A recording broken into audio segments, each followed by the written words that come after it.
कहते हैं जहाँ चाह होती है वहाँ राह होती है। हमारे पास लाख ऐसे तर्क होते हैं कि हम ये काम नहीं कर सकते, हमारे पास संसाधन की कमी है, रिसोर्सेज की कमी है, हमारे पास समय नहीं है। लेकिन इस समय हम इंदिरापुरम इलाके में खड़े हैं। इंदिरापुरम इलाका गाज़ियाबाद के अंतर्गत आता है और यहाँ मैं अभी गुज़र रहा था तो मेरी एक नज़र अनायास ही इस पाठशाला पर पड़ गई। नीरजा फुटपाथ पाठशाला है ये, और यहाँ पे तमाम बच्चे रोड के जस्ट किनारे बैठे हैं। ये फुटपाथ है और ये दरअसल ये रोड काले पत्थर से मंगल बाज़ार होते हुए जो गाज़ियाबाद का मेन रोड है उसको जोड़ती है, ये जो नेशनल हाईवे में जाके मिलती है।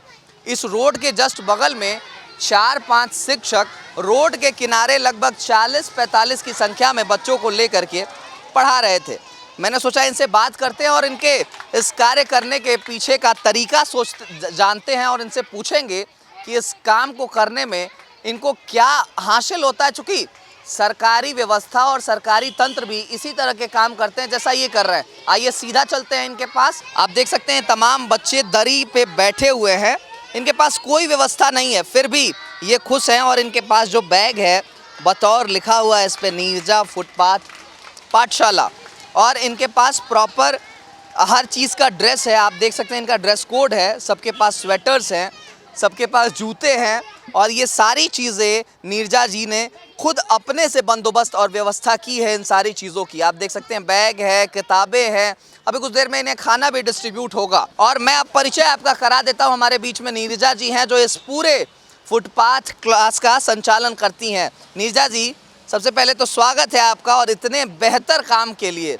मेरा हैट्स ऑफ है आपको, और नेटरिक न्यूज़ की टीम की तरफ से मैं आपको बहुत बहुत सलाम करता हूं। क्योंकि हमारे पास देखिए तमाम संसाधन होते हैं, लेकिन फिर भी हमारे पास ना वक्त होता है, ना इन सब चीज़ों को करने का मोटिवेशन होता है कि हम कर पाएँ। क्या आपने कैसे इसका शुरुआत किया, कैसे ये क्लास चलती है और इसका मोटिव क्या है, पूरी बात हमें बताइएगा। एक्चुअली मैं एनटीपीसी से रिटायर्ड हुई थी 3 साल पहले 2019 में। हाँ, तो मैंने कहा पहले मैंने इसलिए 2 साल पहले मास्टर इन सोशल वर्क किया था जब मैं सर्विस में थी। मेरा पर्पस ही था कि आफ्टर रिटायरमेंट क्या करना है, क्योंकि बच्चे सब सेटल्ड हो गए, अकेले थे घर में। तो मैंने कहा ऐसा है बच्चों के लिए वो करनी, मेरे सवा से मेरे मन से बहुत बचपन में थी। तो मास्टर इन सोशल वर्क करके फिर मैंने क्या किया, इन बच्चों को कोरोना आ गया था थोड़े दिनों बाद ही। तो कोरोना में सब लॉकडाउन हो गया। उस समय जो है बच्चे जो है खाना, पहले मैंने खाना बांटना शुरू किया था। खाना एक अनुदान से आया था कि जो लोग डिस्ट्रीब्यूशन के लिए आगे आ सकते वो लोग आए। तो आज मैंने कहा 7 डेज़ रुकी, उसका मैंने कहा निकलना चाहिए करते, फिर मास्क वास्क लगा के हमने अनुदान शुरू किया था। अनुदान जब शुरू हो गया ख़त्म, जब वो लॉकडाउन थोड़ा कम पड़ा तो मेड लोग को जब ज़रूरत पड़ने लगी, अपने अपने काम पे जाने लगे जब वो लोग, तो उनके बच्चे इधर उधर भटक रहे थे। तो मैंने ये सोचा कि इन बच्चों को जो है, जब अनुदान करते तो भी हम बच्चों को प्रेयर करा देते थे, कभी कुछ सिखा देते थे जब कम आते थे। तो हमने आप लोग पढ़ेंगे, तो बच्चे बोले हाँ पढ़ेंगे। तो हमने चलो आ जाओ। तो उसी से उससे काफ़ी बच्चा आ गया, क्योंकि काफ़ी नया नया था ना। और ये सब बच्चे मेड के सर्वेंट के बच्चे चले घर से भटकते रहते थे, गाली दे रहे हैं, गलौज दे रहे हैं। तो मैंने इनको टाट पे लेके, हमारे कंस्ट्रक्शन वर्क चल रहा था, उनके टाट यूज़ किए, उसमें बैठा के शुरू करी क्लासेस। तो वो शुरू हुई तो बच्चे इंटरेस्ट अपने गाने वाने, पहले मैंने ओरल वर्क कराने लगे और गाने वाने का खा गा ABCD ऐसे करके बड़ा इंटरेस्ट क्रिएट किया इन लोग का। और फिर ये आज तक चलनी जो शुरू चलती चली। कितने बच्चों से शुरू किया था ये व्यवस्था और आज कितने बच्चे? हाँ नहीं, उस समय तो बहुत थे बच्चे, उस समय 60-70 आ जाते थे, क्योंकि सब स्कूल बंद थे तो स्कूल वाले बच्चे भी आ जाते थे। तो 60-70 बच्चे ऐसे बच्चा हो जाता था। लेकिन फिर धीरे धीरे जैसे जैसे स्कूल खुलने लगे, अब हमारे पास 40 बच्चा है, 40 बच्चा हो जाता है। अच्छा, फुटपाथ के किनारे इसको चलाने की क्या मंशा थी आपकी, चूँकि और भी कहीं व्यवस्था हो सकती थी, और आपने बताया आप NTPC से रिटायर्ड हैं, आप इस फुटपाथ के इस विश्वविद्यालय का कैसे खर्च उठाती हैं, क्या क्या चीज़ें, क्या क्या परेशानियां आपको झेलनी पड़ती हैं? एक्चुअली सबसे हमारा पर्पस ये फुटपाथ पे इसलिए चलाया, हम यहीं पीछे कॉलोनी में रहते हैं। सबसे इजी है, कार में सब सामान रखा है, बोर्ड सब रखना इजी हो जाता है, बस इसलिए हमने बाहर ही यहाँ पे चलाया। ये पर्पस था कि यहीं पे चला लेते बच्चे। हाँ, पास है, घर का टाइम भी बचता है, काफ़ी बच्चे भी इकट्ठे हो गए। और इस सपोर्ट का वाली बात है, जब हमने पाठशाला चलाई तो लोग जो गुजरते हैं वो लोग देखते थे पढ़ाने का, हम पढ़ाते थे, मन से पढ़ाते थे। चाहे हो सकता है हमारे पढ़ाने का उनको अच्छा लगता, मैडम दिल से पढ़ा रही हैं, तो वो लोग खुद कहते हैं मैडम आपको रिक्वायरमेंट है इन बच्चों के लिए, तो आप हम तैयार। तो किसी का बर्थडे मन रहा है तो हमने कॉपी पेन, शुरू में हम कॉपी पेंसिल रबड़ के लिए ही बोलते थे। फिर धीरे धीरे कारपेट आए, गुरुद्वारे वाले जी कारपेट दे गए काफ़ी। फिर धीरे धीरे लोग ना ऐसे जो भी जाते उन्हीं से हमारा ये सब सामान डोनर्स है हमारे डोनर्स को हम सबको कहेंगे कि और खाना हमारा अनुदान चल रहा है, उसमें जितने भी डोनर्स महीने के मेंबर बनते हैं, पर बच्चे का उन्होंने ले लिया कि हम 660-700 रुपये देंगे एक पैकेट हमारे से एक बच्चे के लिए। ऐसे 200-300 मेंबर्स हैं और उनके वजह से इनका खाना डेली फर्स्ट डे से खाना आता है। सामान जितने भी हैं, यूनिफॉर्म है, आपकी शूज़ हैं, वो मैं कह देती हूँ कि क्या चाहिए, और बुक्स हैं, सब हमें डोनर्स। नीरजा पाठशाला में मैंने अभी देखा कि सब बच्चों के पास प्रॉपर व्यवस्था है, स्कूल ड्रेस है, मैंने बैग देखा उनके पास नीरजा पाठशाला के नाम से है, किताबें देखी मैंने। तो सरकार इन सुविधाओं को मुहैया नहीं करा पाती है। अगर हम प्राइमरी स्कूलों की बात करें, सेकेंडरी स्कूलों की बात करें, वहाँ पे नहीं मिल पाती हैं टाइमली अगर हम बात करें। लेकिन उसके बाद भी मैंने मिड डे मील योजना के तहत आपके यहाँ देखा कि भाई मिड डे मील भी बट रहा है। तो हाँ, मिड डे मील भी अच्छा, बच्चे को मैं कहती हूँ मैडम बहुत अच्छा बना, मिड डे मील भी अच्छा टेस्टी होता है, ऐसा नहीं। हाँ, क्या कह रही है? हम लोग यहीं पे बैठा करके हम लोग खिलाते हैं खाना। बहुत हाँ, बोलते हैं बच्चे कैसा बना है, हम लोग पूछते हैं तो वो लोग बोलते हैं मैडम खाना बहुत अच्छा बना है, खाना बहुत टेस्टी बना है। बच्चे बहुत खुश हो जाते हैं, हमें भी बहुत खुशी मिलती है। सबसे बड़ी मैम इसकी हकदार तो मैम है, बहुत मेहनत करती हैं। हम लोग तो आप देख सकते हैं कि ये 1, 2 और इधर कैमरा पैन करके दिखाइएगा राजेश जी, यहाँ भी एक सर हैं। तो सर सबसे पहले अपना नाम बताइएगा। परिणय। परिणय। तो परिणय सर हैं जो कुछ दिन पहले ही इस स्कूल को, इस पाठशाला को इन्होंने ज्वाइन किया है, और साथ में 2 मैम है। मैम आप लोग भी अपना नाम बता दीजिएगा। रेखा प्रसाद। रेखा प्रसाद। हाँ, रेखा मैम। और आप? वंदना श्रीवास्तव। वंदना जी। और मैम हैं जो सोशल वर्क के लिए, अपना बर्थडे मनाने के लिए बाकायदे इन बच्चों के बीच में आई हैं। और यही लोग हैं जो सोर्स ऑफ मोटिवेशन है, कंटिन्यूअस सोर्स ऑफ मोटिवेशन है, और नीरजा जी का सहयोग करने के लिए आप लोग आते रहते हैं। आप अपना नाम बताइएगा। अंजना रंजन। अंजना जी। जी आप अपना बर्थडे सेलिब्रेट करने के लिए जी जी जी, मैं हर साल बच्चों को यहीं पर आकर के बर्थडे और एनिवर्सरी सेलिब्रेट करती हूँ, और कभी कभी मन करता है तो बच्चों को पढ़ाने आ जाती हूँ। अच्छा, पढ़ाती भी हैं? हाँ, शुरू में आते थे, अभी तो बंद कर दिया। ये सरकार का बात अलग है, ये बच्चे हैं जो कि अभी इनको नॉलेज नहीं है। ये बच्चे सरकारी स्कूल में एडमिशन होते हैं, तो ये तो अब एज अ हॉबी है, सरकार भी कर रही है अपना। अब लिमिट, बच्चे भी तो कितने ज़्यादा है, कितना करे सरकार, स्कूल तो खेलती भरी पड़े हैं, आप देखिए स्कूल। तो ये बच्चे ऐसा है कि ये बच्चे ना बिल्कुल, इनका कुछ पढ़ने का सोच ही नहीं थी इनकी। उन बच्चों को मैंने मोटिवेट करके, अब ये इनमें से 20 बच्चे जाते हैं सरकारी स्कूल में, टेस्ट लेते हैं। मिड समाज सेवा है, सरकार का अलग है, हमारा हॉबी है, मेरा शौक है। सच ये मेरा शौक है, मेरा अंदर से फीलिंग्स है। मैं ऐसे मैंने जब मास्टर सोशल वर्क किया था तो मैंने यही चीज़ नोट करी। जब मैं सोच जाती थी, मैंने 45 प्रोजेक्ट करने पड़ते हैं, NGO में काम करना पड़ता है, तो मैंने ये नोट किया बच्चों को ABCD सब कुछ आता है, लेकिन ABCD ऐसे का बीच में पूछो नहीं आ रहा, CAT कैट लिखो नहीं, ये नहीं पता A क्या T है। तो मैंने ये सब चीज़ नोट करी थी उस टाइम। मैंने कहा ये चीज़ मेरे स्कूल में नहीं होंगी, बच्चे पढ़ेंगे बेसिक, चाहे हल्के पढ़ें, कोई एग्जाम तो हो नहीं रहा, बोर्ड तो हो नहीं रहा है 2 साल में 3 साल में, लेकिन इनकी जड़ मजबूत करनी है, जिससे कि एडमिशन हो के बच्चे फिर बच्चों को जरूरत नहीं पड़ती, चाहे वो गवर्नमेंट स्कूल पढ़े चाहे वो प्राइवेट स्कूल है, बच्चा अपने आप भी पिक कर लेता है। तो ये मेरा बेसिक पर्पस है इस स्कूल चाहने का। सरकार में भी पढ़ा, सरकार में इतनी ज़्यादा है, उनका लोड हम हल्का कर दे रहे हैं, कोई बात नहीं।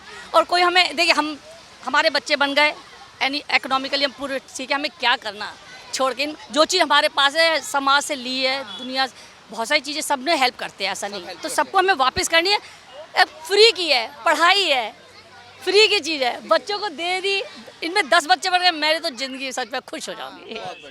तो आपको सबसे पहले यहाँ के सुविधा दिखा देते हैं। ये टाट पट्टी है, ये दरी है जिस पे बच्चे बैठते हैं। यहाँ आप देख सकते हैं कि एक सोसाइटी का वॉल है जिस पर नीरजा फुट पाठशाला का बोर्ड लगा है। इसके नीचे ठीक जैसा आप स्कूलों में देखते हैं, एक टेबल रखा हुआ है, इस पर आप चौक और डस्टर भी देख सकते हैं, और मैडम लोगों के बैठने की भी यहाँ पे व्यवस्था होती है। आगे चलते हुए आपको दिखाते हैं, यहाँ पे एक बोर्ड लगा हुआ है। 3 ग्रुप में बांट दिए बच्चे, एक बिल्कुल जो मात्राएं सीखे, एक मात्राएं थोड़ी बहुत आती हैं, ये परफेक्ट बच्चे 3 ग्रुप में हैं। तो ये 1 वर्ड सब्स्टिट्यूशन वाला है, एक शब्द बनाना सेंटेंस का।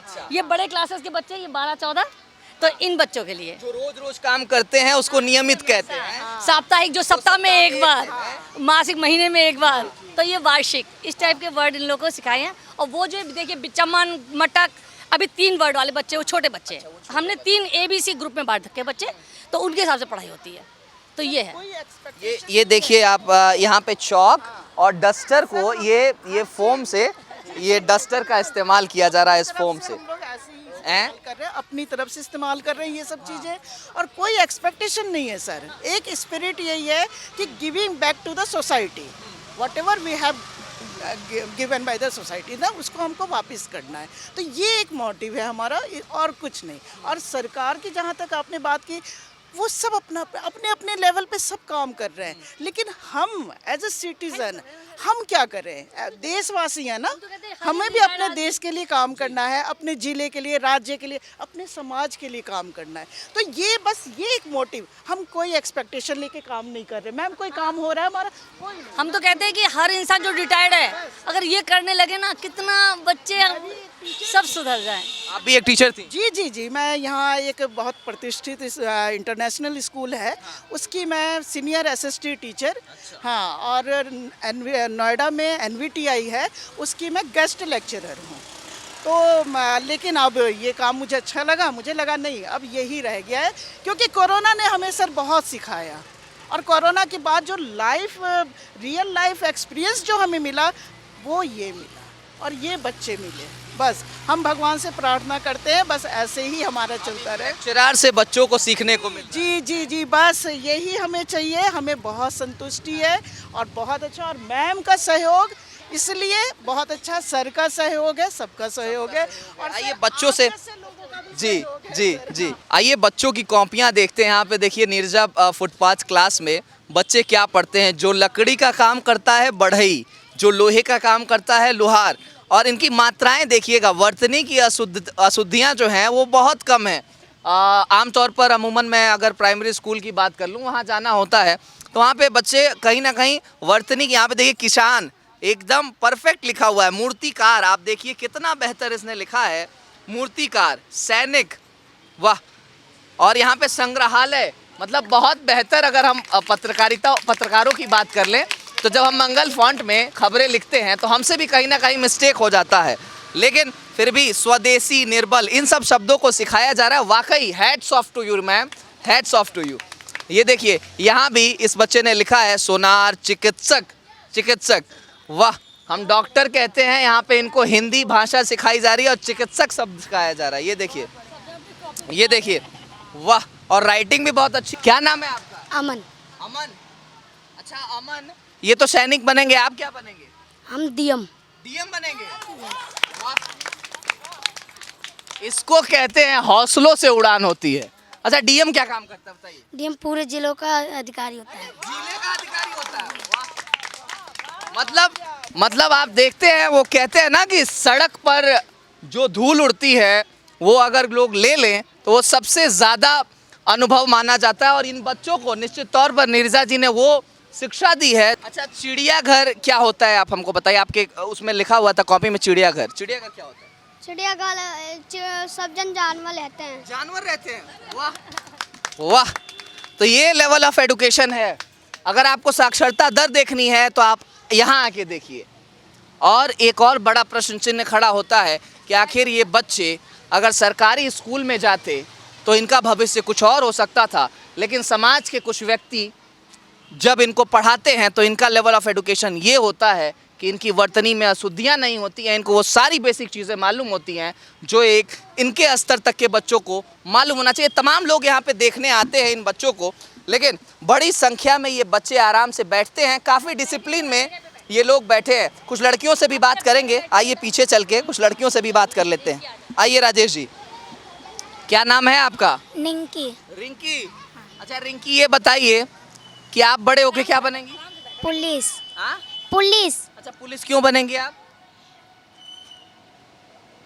क्योंकि अपनी देश को हाँ। सुरक्षित करना है। देश को सुरक्षित करना है। अच्छा, तो मतलब पहले आप सुरक्षित होइएगा तो देश सुरक्षित होगा। पहले देश, उसके बाद मैं। क्या नाम हुआ आपका? काजल। पढ़ाई कर रही थी आप? यस हैं? Yes sir. अच्छा क्या नाम हुआ है? काजल। काजल। सर। अच्छा काजल, ये बताओ आप बड़े होके क्या बनोगे? डॉक्टर। डॉक्टर, मतलब चिकित्सक बनेंगी आप?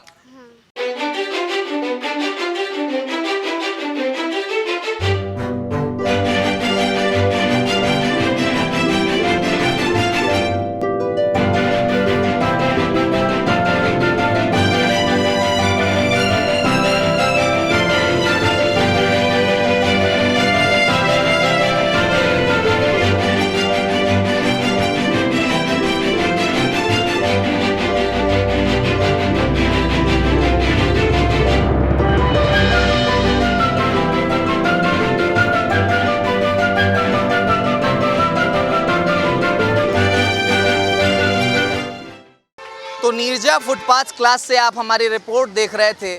नीरजा फुटपाथ क्लास निश्चित तौर पर नीरजा जी के द्वारा शुरू किया हुआ एक सराहनीय कदम है, एक सराहनीय पहल है और निश्चित तौर पर ये एक ऐसा सवाल भी खड़ा करता है हमारे सरकारी तंत्र पर, सरकारी अमले पर कि क्या अभी तक भारत की शिक्षा व्यवस्था इतनी भी दुरुस्त नहीं हो पाई है क्या कि लोगों को और बच्चों को इस फुटपाथ की क्लास में आकर के बैठना पड़ रहा है।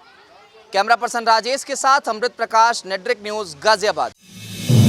आप देख रहे हैं नेटड्रिक न्यूज़, साहस सच कहने का।